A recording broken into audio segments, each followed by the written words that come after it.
I should also mention Phil Holden, who was a very patient computer programmer who I kept changing and developing lists of tables. One thing that's worth saying for an audience who are caring about improving their own research prowess is that if you do get into computing a lot, and I hope people will do, because numbers matter, and not only quality.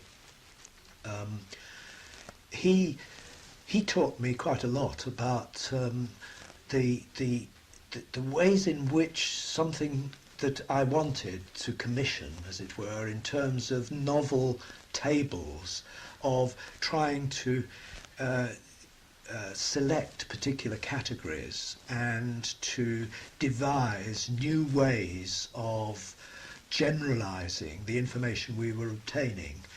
He was extremely patient with me about all that, and quite frankly, it's worth saying that sometimes if you think of a survey, of carrying out a set of interviews, and you want to calculate what percent of people did this and what percent did that, I think you have to think of doing it in 3 stages. Don't, for God's sake, develop a list of requests as long as your arm when people will produce, 4 feet deep of printout. Nobody, to wade through all that is almost an impossible job. Your best plan is to devise a short set of requests to open up the subject, as it were, get the rough outline of the scope of a structure that you're investigating, whether you're talking about, the people have different people in the population. For instance, if you're asking them about their occupation and their class, yes, everybody can think of the various ranks into which people will fit. And you need questions about the rank that people feel they occupy, as well as what that, in their view, means. And you can compare that with some sort of objective designations of what that means. But in the first instance, you need to kind of get your information about what the shape of the sample, the people you've interviewed, what it looks like, where the majority of people put themselves, and then, that's an obvious point, that sometimes you will find that 70% of people put themselves in a particular category, and you've got to break that down into a second stage and try and discover to what extent it's composed of certain subgroups. Yes, that's an obvious point about going to a second stage.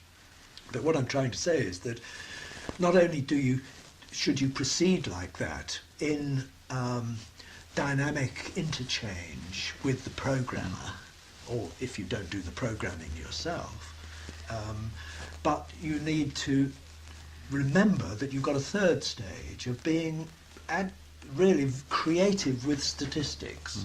And by that, what I mean is that there are, in the process of carrying out a survey, you discover certain things about housing, or you discover certain things about political opinion, or things about disability, if you're any good, which hadn't occurred to you beforehand.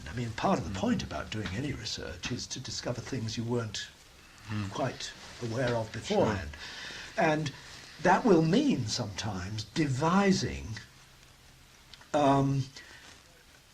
putting groups together that you hadn't anticipated to explore the results of doing that, and looking at gender, for example, in a new way. If suddenly you become aware that gender differences are not perhaps as covered as you'd like, and that you want to try and check a particular thesis or conclusion. It's almost like saying, if I dare put this, the first stage is the initial outline, the second stage is the follow-up into subcategories, if you like, which is easy to understand. The third stage is the really creative stage, where you are checking your conclusions. And that is a very important way of using statistics creatively, and sometimes changing what you thought about methodology in the first place, but also using your statistics to the hilt.